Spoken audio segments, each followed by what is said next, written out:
अक्षस्रगपरशुं गदेषु कुलशं पदमं धनुष्कुण्डिकां दण्डं शक्तिमशिं च चर्मजलजं घण्टां सुराभाजनं शूलं पाशसुदर्शने च ददतीं हस्तैः प्रसन्नाननां सेवे सैरिव मर्दनीमिहि महां लक्ष्मीं सरोजस्थिताम्। तो मकर राशि वालों सिलसिलेवार तरीके से समझ लो ग्रह नक्षत्र आपके लिए क्या कुछ करने के योग बना रहे हैं। छोटे से लेकर बच्चों के से लेकर बड़ों तक के लिए क्या कुछ प्रभाव उत्पन्न होगा, कैसे इन ग्रहों के योगा योग को परिवर्तन करने का रास्ता बनाना है, कौन से उत्सव आपके लिए किस प्रकार का योग लेके आए और कैसा छोटा सा मार्ग अपनाकर आप उन कष्टों को दूर कर सकते हो। सबसे पहले बात कर लेते हैं 11 तारीख की 11 अक्टूबर की शुक्रवार का अवसर, और साथ साथ उस दिन अष्टमी तिथि विद्यमान है, उसके साथ साथ नौमी तिथि का योग बन गया है। चंद्रमा परिवर्तन करके मकर राशि में लग्न में आ गए हैं 12वें भाव से निकलकर। सुबह थोड़ी हल्की दिखाई देती है, लेकिन भगवती की कृपा में यदि आप आनंद भाव से परमात्मा की उपासना कर लें, भगवती का स्तवन कर लें, कन्याओं का पूजन करके उनका आशीर्वाद ग्रहण कर लें, तो ये शाम का समय जो चंद्रमा परिवर्तन कर बृहस्पति के साथ गजकेसरी योग का निर्माण करेगा 2-3 दिन, भगवती की कृपा से आपके लिए अच्छी उन्नति के मार्ग बन सकते हैं। नई हिम्मत नई शक्ति के साथ आपके लिए कुछ रास्ते बनते दिखाई दे रहे हैं। हमने भी विवेकानंद योगाश्रम में इस अष्टमी महानवमी के अवसर पर सुंदर यज्ञ रखा है जो पिछले 9 दिनों से चल रहा था। यज्ञ विशेष तौर पर उसमें पूर्णाहुति की वेला रहेगी, और उसमें पूर्णाहुति में विशेष तौर पर बड़ा यज्ञ रहेगा शेष चंडी का। शाम को 5 बजे से लेकर रात्रि में 9 बजे भंडारे 10 बजे तक भंडारा चलेगा। आप भी उसमें सम्मिलित हो सकते हैं। और हमारे आश्रम में जो भगवती का शिव विग्रह प्रतिष्ठित है, अति प्राचीन भगवती की मूर्ति 1947 में 500 साल पुराना भगवती का शिव विग्रह है जो आश्रम में प्रतिष्ठित है। आप उनके सानिध्य में, और शास्त्र में कहा गया है दुर्गा सप्तशती के अंदर कि शरद काल के अंदर जो श्रद्धा के साथ नवरात्र में हर वर्ष भगवती की आराधना करते हैं, उनके मनोकामना सिद्धि के योग बनते हैं, कष्ट दूर हो जाते हैं।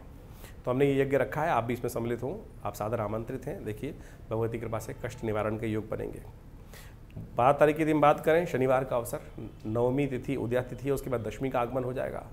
दशहरे की कई बार भ्रांति है, कई लोग क्या कह रहे हैं कि दशहरा कब मनना चाहिए, तो समझ लीजिए दशहरा जो है वो विशेष तौर पर 12 तारीख को ही मनेगा, क्योंकि उस दिन शाम के समय श्रवण नक्षत्र में जब विद्यमान रहेगा, तो उस समय श्रवण नक्षत्र के अंतर्गत रावण का दहन जिस प्रकार से किया जाता है वो बड़ा शुद्ध रूप से शास्त्र में वर्णित है, उसको आपको लाभ लेने का प्रयास करना चाहिए।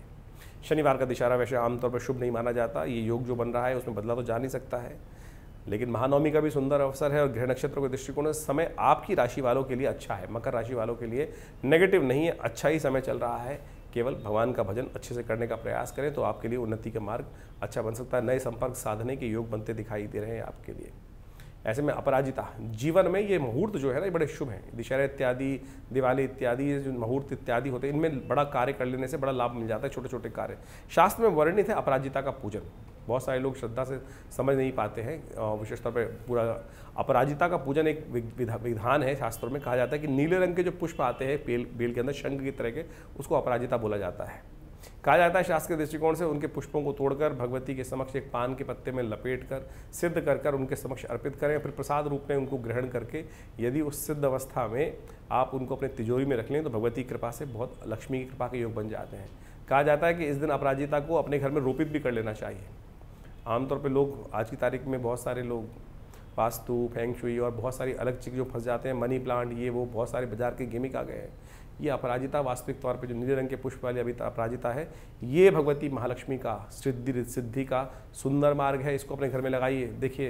देखो अपने आप धीरे धीरे धीरे जिस प्रकार से वो आपके घर में जब लगाएंगे, रोपित करेंगे ना, तो देखिएगा परिवर्तन कुछ वर्षों में ही आपको पता चल जाएगा कि माँ भगवती की कृपा किस प्रकार से आपको लाभ देती है। तो अपराजिता का नीले रंग का पुष्प आता है, उसको उस दिन रोपित करें, कृपा होगी भगवती की। देखिए ध्यान सुंदर रूप से इसको जीवन में ग्रहण करने का प्रयास करें। 13 तारीख का अवसर रविवार, और उस दिन दशमी तिथि है, और खासतौर पर कुंभ ग्रह परिवर्तन का योग बन रहा है। कर्म के अनुसार से आपको बहुत सुंदर लाभ प्राप्ति के योग बनेंगे। आने वाले विशेष तौर पर दिनों में ग्रह परिवर्तन की तरफ जा रहे हैं, और इस दिन दो ग्रहों का परिवर्तन। चंद्रमा द्वितीय भाव में जाएंगे आपकी राशि के दृष्टिकोण से, शनि के साथ विराजमान हो जाएंगे, और बृहस्पति के समक्ष आ जाएंगे शुक्र। वृश्चिक राशि में शुक्र का प्रवेश करना ये विशेष तौर पर समझ लीजिए मकर राशि वालों के लिए बहुत महत्वपूर्ण है। ये ग्रह योग जो बन रहा है ये बुद्धि को स्थिर रखने का है। बुद्धि में चलते हुए बृहस्पति वक्री और सामने शुक्र महाराज का परस्पर आपस में समसप्तक योग, ये कहीं ना कहीं भयावह स्थिति उत्पन्न कर सकता है, कहीं ना कहीं विरोध उत्पन्न कर सकता है। ध्यान रखिएगा, अननेसेसरी के विरोधों से बचें। नहीं तो भाग्य में कुछ ना कुछ समस्या आने के उत्पन्न योग बना सकते हैं और ये पूरे विश्व के लिए भयावह स्थिति उत्पन्न करता दिखाई दे रहा है ये योग। आगे आने समय में मंगल भी नीच की हो जाएंगे तो कहीं ना कहीं क्लेश झगड़ा उत्पन्न करने के योग पास है। तो बुद्धि को शांत रखते हुए कार्य करें। उपाय क्या किया जाए? उपाय सबसे श्रेष्ठ आपके लिए है कि नित्य प्रति एक बाल केसर का अवश्य तिलक भी करें और उसको ग्रहण भी करें। भगवान का उपासना करने से रास्ता बनता दिखाई देगा आपको। 14 तारीख की यदि हम बात करें, उस दिन सोमवार का अवसर, एकादशी तिथि है और साथ साथ द्वादशी का योग बन गया है। द्वादशी इस दिन क्षय हो रही है। पापंकुशा द्वादशी का योग जो है वो विशेष तौर पर बड़ा शुभ है, कष्टों को दूर करने वाला है। ग्रह नक्षत्रों के दृष्टिकोण से आपके लिए समय ऐसा है कि जिस क्षेत्र में भी बड़े बुजुर्गों का आशीर्वाद लेकर काम करने का प्रयास करोगे उसमें लाभ के योग बन सकते हैं। कोई अच्छा धन संबंधित क्रिया विक्रिया काम, लोन इत्यादि संबंधित कार्य थोड़ा रास्ता बनाता दिखाई देगा, नया रास्ता बनता दिखाई दे सकता है, तो उसमें काम करने का आपको प्रयास करना चाहिए। पापंकुशा एकादशी अपने आप में एक बहुत सिद्ध मुहूर्त है। कहा जाता है कि पापों पे अंकुश, जीवन में जो कष्ट आते हैं वो हमारे द्वारा किए गए अशुभ कर्मों के द्वारा ही आते हैं। तो कोशिश करें उन पर अंकुश लगाने के लिए इस दिन सुंदर रूप से शालिग्राम भगवान का अभिषेक कर उनका चरणामृत ग्रहण करने का प्रयास करें। यह आपके लिए सुंदर योग बनाएगा, लाभ के योग बनाएगा। और आपकी राशि के दृष्टिकोण से 7.5 चल रही है इस वक्त, तो आपको ये उपाय अवश्य करना चाहिए, इससे कष्ट दूर होने के योग बनेंगे। 15 तारीख मंगलवार का अवसर, 15 अक्टूबर, उस दिन त्रयोदशी का सुंदर योग है और साथ साथ मीन राशि में शाम के समय चंद्रमा परिवर्तन करने के योग बना रहे हैं। राहु के साथ विराजमान हो जाएंगे खास पराक्रम भाव में। ये आपके लिए बड़ा सुंदर योग बनेगा। ये कहीं ना कहीं पराक्रम में अच्छे से आगे बढ़ने वाले 2-3 दिनों में कहीं ना कहीं बहुत सारे नए कार्यों में करने का पुरुषार्थ आपके अंदर उदय होने के योग बनाता दिखाई देगा। लेकिन एक बात ध्यान रखिएगा, आने वाले कुछ दिन बाद अक्टूबर में ही मंगल होने जा रहे हैं वृश्चिक राशि कर्क राशि में नीच के। तो इस दिन एक खास उपाय करने से लाभ हो सकता है, क्योंकि इस दिन भौम प्रदोष है। मंगलवार और प्रदोष का त्रयोदशी तिथि शाम के समय विद्यमान है। तो एक काम करें, भगवान शंकर के मंदिर में जाकर इच्छू रस से उनका अभिषेक कीजिए। इससे कहीं ना कहीं मंगल को ताकत प्राप्त होगी और मंगल के नेगेटिव प्रभावों को ठीक करने में आपको रास्ता प्राप्त होगा। 16 तारीख बुधवार का अवसर, चतुर्दशी तिथि और साथ साथ पूर्णिमा की तिथि है और कोजागरी का योग बन गया है। साथ साथ इस दिन शरद पूर्णिमा का योग बन गया है। बड़ा महत्वपूर्ण योग है, हम सबको इस तिथि का लाभ लेना चाहिए आरोग्यता प्राप्त करने के निमित्त। अमृत का शरण होता है चंद्रमा से। इसका पूरा शास्त्र में बहुत अद्भुत कथा विद्यमान है। इसके लिए कोजागरी कैसे आपके जीवन में चमत्कार कर सकती है वो हम आपको बताएंगे। पहले ग्रह योग समझ लें। जो ग्रह योग हैं विशेष तौर पर बड़े शुभ बने हुए हैं आपके लिए। ऐसे में विशेष तौर पर आपको अपने समय का सदुपयोग करने का प्रयास करना चाहिए। बहुत सारे लोग आपके समय को बर्बाद करने का कहीं ना कहीं कुछ रास्ता बनाते दिखाई देंगे, तो उनसे बचें और स्वार्थी बनकर थोड़ा सा अपने पूर्ण योग लाभ लेने का प्रयास करें। भगवान शंकर का सुंदर सुबह सुबह अभिषेक करके उनका आशीर्वाद लेकर काम करना आपके लिए सब प्रकार से शुरू होगा। नहीं तो ऐसा योग बन सकता है कि फालतू के काम, बेकार के चक्करों में आपका टाइम बर्बाद हो सकता है। तो अपने काम को थोड़ा समय को यूटिलाइज करते हुए कार्य करने का आपको प्रयास करना चाहिए। कोजागरी क्या है? 16 अक्टूबर को बुधवार के दिन कोजागरी पड़ रही है। ये कोजागरी की रात, जैसा नाम है कोजागरी, कौन जागता है? जो जागत है सो पावत है, जो सोवत है सो खोवत है। महालक्ष्मी की कृपा प्राप्त करने की अद्भुत रात्रि है। और कहा जाता है भगवती महालक्ष्मी जो इस दिन रात में उनका स्मरण करते हैं, उनका यज्ञ करते हैं, उनका पूजन करते हैं, चांद की रात में बैठकर, उस पूर्णिमा के चांद के अंदर बैठकर भगवती का जो स्तवन करते हैं, उनके जीवन में समस्त प्रकार से कृपा प्राप्ति करने के योग बन जाते हैं। ये हमने अकाट्य प्रयोग देखा है शास्त्र के दृष्टिकोण से। इसकी कथा भी बड़ी विचित्र है। शास्त्र में जो कथा प्रमाणित है वो भी हमें समझनी चाहिए। कोजागरी की कथा है क्या? कहा जाता है कि अनादिकाल के अंदर जब इंद्र पूरे वर्चस्व में थे तो अपने अहंकार में मदमस्त थे। एक दिन संसार का भ्रमण कर रहे थे, ऐरावत पे आरूढ़ होकर सामने दुर्वासा ऋषि वन में भ्रमण करते हुए आ रहे थे। इंद्र को देखा, उन्होंने प्रणाम किया और इंद्र के स्वागत में वन फूलों की बनी हुई माला जो उनके पास थी उन्होंने इंद्र को उपस्थित करी। इंद्र ने उसको लेकर आदर से लिया, लेकिन हाथी के सिर के ऊपर, ऐरावत के सिर के ऊपर रख दिया। ऐरावत भी मदमस्त था। जब राजा मदमस्त है, इंद्र मदमस्त थे, तो उसने उस सूंड से उस माला को पकड़ा और जमीन पर पटक दिया। दुर्वासा वहीं सामने उपस्थित थे। दुर्वासा ने श्राप दिया, श्री विहीन हो जाओगे। तुम इतने अहंकार में हो, सम्मान भी करना नहीं जानते हो। जो ऋषि ने अपने श्रद्धा के समान तुम्हें अर्पित किया, तुमने उसका तिरस्कार कर दिया। तो दुर्वासा ने इंद्र को शाप दिया। और कहा जाता है कालांतर में भगवती जब ज़्यादा किसी के पास धन हो जाता है तो धन से भी वो उपराम हो जाते हैं, सम्मान करना छोड़ देते हैं। ऐसे में भगवती का श्री ने धीरे धीरे देखा कि संसार में जिस प्रकार की स्थिति है, पूरा वर्चस्व था, सब कुछ था, लेकिन लोग संस्कार विहीन हो गए हैं। तो भगवती उन संसार से निकल कर, कहा जाता है कि समुद्र में प्रवेश कर गई। जब संसार में समुद्र में प्रवेश कर गई तो पूरा संसार शिवहीन हो गया, तब समुद्र मंथन हुआ। समुद्र मंथन के उपरांत भगवती का जो विशेष तौर पर प्रादुर्भाव हुआ है समुद्र से, वो इसी कथा के कारण से हुआ है। तो कहा जाता है कि उसी श्राप के कारण से इस दिन सुंदर रूप से जो भगवती की आराधना करते हैं, माँ भगवती कृपा प्राप्त करने के निमित्त, कहा जाता है इंद्र पर आरूढ़ होकर, जो विशेष तौर पर ऐरावत पर आरूढ़ होकर इंद्र के साथ भगवती महालक्ष्मी स्वयं पूरे संसार का भ्रमण करती हैं इस दिन। और जो भगवती का स्तवन करते हुए मिलते हैं, जो जागते हुए मिलते हैं, कौन जागता है, कोजागरी की रात, शरद पूर्णिमा की रात बड़ी अद्भुत है। और इस दिन हमने विवेकानंद योगाश्रम में भी सुंदर यज्ञ रखा है, श्री सूक्त का यज्ञ, भगवती महालक्ष्मी का सुंदर यज्ञ। उसमें आप स्वयं भी अपने घर में बैठ के करें। कहा जाता है कि बिल्व पत्र के पेड़ के नीचे बने हुए यज्ञ कुंड के नीचे स्थित होकर भगवती की आराधना करने के लिए सुंदर जो योग बनाते हैं, संकल्प करते हैं, पूजन करते हैं, भगवती की महालक्ष्मी के सुंदर स्तवन का पाठ करते हैं। इस तरह जो ऋग्वेद के अंदर आए मंत्र का, ओम हिरण्यवर्णाम हरणिम सुवर्ण रजस्रजाम चंद्राम हिरण्मयीं लक्ष्मीं जातवेदो माव ताम आव जातवेदो लक्ष्मी मनमगामिनीं यस्याम हिरण्यं विन्देयं गामश्वं पुरुषानम अश्वपूर्वाम रथमध्याम अस्तिनाथ प्रमोदनीं शम देवीं पवै श्रीमादिं जुक्ताम। इस प्रकार से पूरे 16 मंत्र हैं। इनका जो स्तवन उस रात्रि के वक्त में करते हैं, भगवती की अद्भुत कृपा प्राप्ति के योग बन जाते हैं। हमने विवेकानंद योगाश्रम में इस सुंदर रात्रि के अवसर पर ये सुंदर कार्यक्रम रखा है। आप सब अवश्य इसमें सम्मिलित हों भगवती कृपा प्राप्त करने के निमित्त। देखिए, चमत्कार की रात्रि है, जागने की रात्रि है, और ये शरद पूर्णिमा की रात्रि, कोजागरी की रात्रि जो 16 अक्टूबर को पड़ रही है, अद्भुत है। और ऐसे में अवश्य जीवन में पता नहीं कौन कौन से कर्म हो जाते हैं, कब कष्ट उत्पन्न हो जाता है, उन सब से निवृत्ति का हमारा ये कार्यक्रम जो हम इस चैनल के माध्यम से आपके समक्ष रहते हैं, प्रत्यक्ष प्रमाणों के साथ उपस्थित करते हैं। ज्योतिष केवल ग्रहों का खेल नहीं है, ग्रह तो खेल खेलते हैं, उसको रेमेडियल एस्पेक्ट जानने के लिए जो रेमेडियल एस्पेक्ट है वो तो ये निवारण और कारण और निवारण है। ग्रह तो कारण है, कारण का निवारण क्या है? वो परमात्मा की आराधना है। क्यों वंचित होते हो कष्ट से, कष्ट में क्यों रहते हो, इस बात को ध्यान रखते हुए कार्य करें तो इसको करेंगे तो बहुत शुभ रहेगा, अद्भुत रहेगा, कल्याण का योग बनने वाला रहेगा आपके लिए। तो आपने अभी समझा मकर राशि वालों की कोजागरी का महत्व क्या है और किस प्रकार से हमें करना चाहिए। और अब हम बात कर रहे हैं 17 तारीख की। 17 तारीख बृहस्पतिवार का दिन, 17 अक्टूबर पूर्णिमा की तिथि है और ये पूर्णिमा महारास का सुंदर योग है। कहा जाता है शास्त्र के दृष्टिकोण से इस दिन संक्रांति भी पड़ रही है और ये अद्भुत योग है भगवान कृष्ण की सुंदर उपासना का।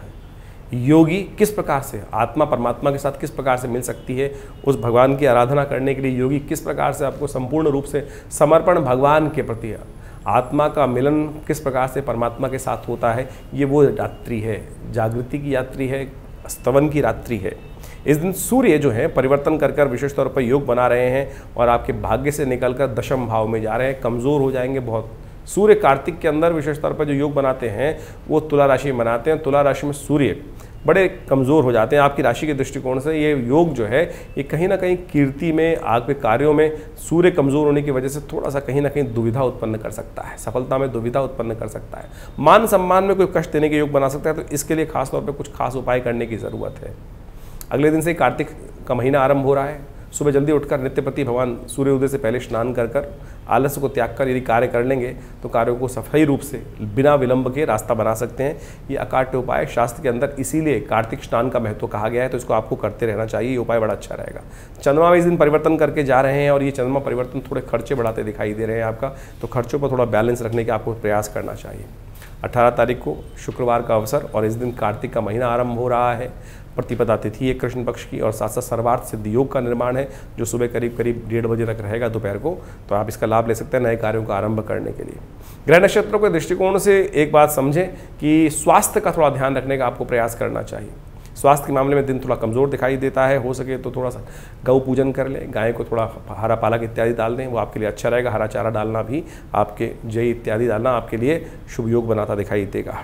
19 तारीख का दिन शनिवार और साथ साथ विशेष पर द्वितीया तिथि है और चंद्रमा का परिवर्तन बहुत शुभ होने जा रहा है। बृहस्पति के साथ चंद्रमा का सुंदर योग पंचम भाव में बन रहा है। आपके कार्यों में सफलता, आपके कार्यों में कोई टांग अड़ाने का प्रयास भी करे तो उसकी टांगी टूटेगी, ऐसा योग बनता दिखाई देगा। तो इसलिए निर्द्वंद भाव से आप आगे बढ़ने का प्रयास कीजिए।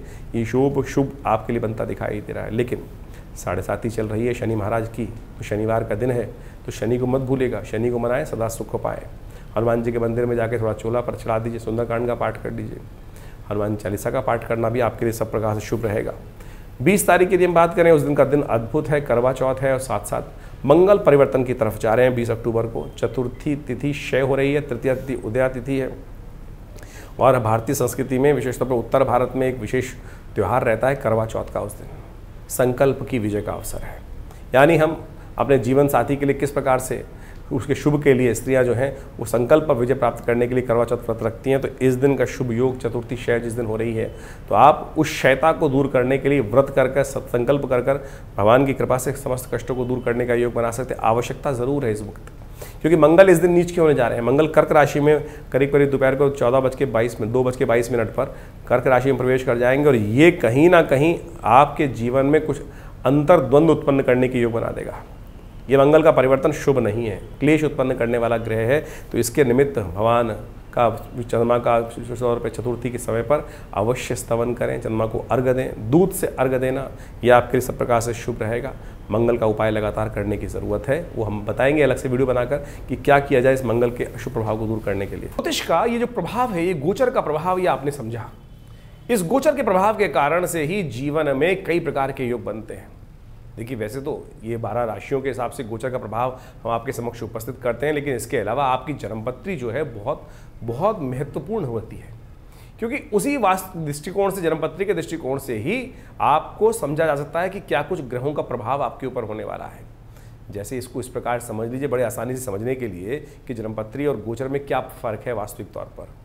दिन पर दिन हर रोज़ सूर्य निकलते हैं और हर रोज़ सूर्य अस्त होते हैं, चंद्रमा निकलते हैं, समस्त प्रकार के तारामंडल इत्यादि होते हैं, हवाएं चलती हैं।